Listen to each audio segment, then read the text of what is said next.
তো নমস্কার, শুভ সন্ধ্যা। সবাই কেমন আছেন? আশা করছি সবাই ভালো আছেন।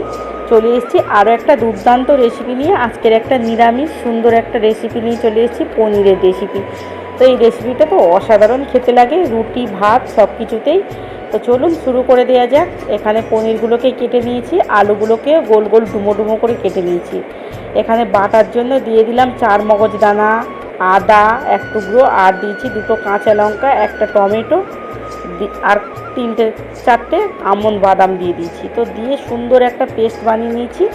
তো দেখুন পেস্টটা আমার বানানো হয়ে গেছে। এইবার আমি কড়াইতে তেলটা গরম করে নিয়ে পনিরগুলোকে একটু ভেজে নেব। তো পনিরগুলোকে খুব বেশি ভাজবো না, একদম মানে লাল লাল করে ভাজবো না। ভাজলে কি হবে, পনিরগুলো শক্ত হয়ে যাবে, কিন্তু খেতে ভালো লাগবে না। তো দেখুন এখানে আমি যেভাবে ভাজছি এইরকম হালকা করে ভেজে নিতে হবে। তো দেখুন এইবারে আমার ভাজাটা হয়ে গেছে। আমি এইবারে পনিরগুলোকে একটা ছাঁকনির সাহায্যে তুলে নেব, কারণ খুন্তি দিয়ে তুলতে গেলে নরম তো পনির, চাপ লেগে পনিরগুলো ভেঙে যাওয়ার চান্স থাকে। তারপরে এখানে দিয়ে দিলাম আলু। তো আলু দেওয়ার পরে সামান্য একটু লবণ দিয়ে আলুগুলোকে আমি ঢাকা দিয়ে ভেজে নিয়েছি। দেখুন কতটা সুন্দরভাবে ভাজা হয়েছে। আলুগুলো কিন্তু আমার 80% সিদ্ধ হয়ে গেছে। তো চলুন এইবারে আমি তেল দিয়ে আরও একটু দিয়ে দিচ্ছি এখানে গোটা গরম মশলা। তারপরে দিয়ে দেবো যে বাটা মশলাটা রেখেছিলাম সেটাকে দিয়ে দিলাম।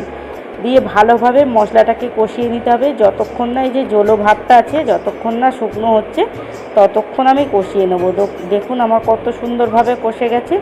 দিয়ে দিলাম কালারের জন্য হলুদ গুঁড়ো, আর দিয়ে দেবো স্বাদ অনুযায়ী লবণ, দিয়ে দেবো একটু কাশ্মীরি লঙ্কার গুঁড়ো। খুব বেশি ঝাল এখানে লাগবে না, 2টো কাঁচা লঙ্কা দিয়েছি, ওতেই হয়ে যাবে।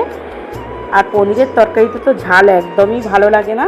তো চলুন ভালো করে আলু দিয়ে একটু নাড়াচাড়া করে নিই, কারণ আলুটা তো সিদ্ধ হয়ে আছে, খুব বেশি কষাতে লাগবে না। দিয়ে দেবো জল।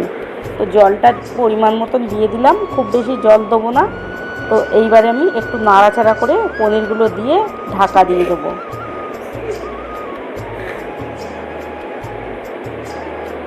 তো দেখুন হয়ে গেছে। এখানে এইবারে ঘি দিয়ে আমি যে তরকারিটাকে নামিয়ে নেব। তো ঘিটা দিয়ে দিলাম। তরকারিটা কত সুন্দর হয়েছে, ভাতে রুটিতে যেটাতে খান খুব সুন্দর লাগবে। তো কেমন লাগলো আজকে রেসিপিটা প্লিজ কমেন্টে জানাবেন। সবাই ভালো থাকবেন, দেখা হচ্ছে পরবর্তী ভিডিওতে।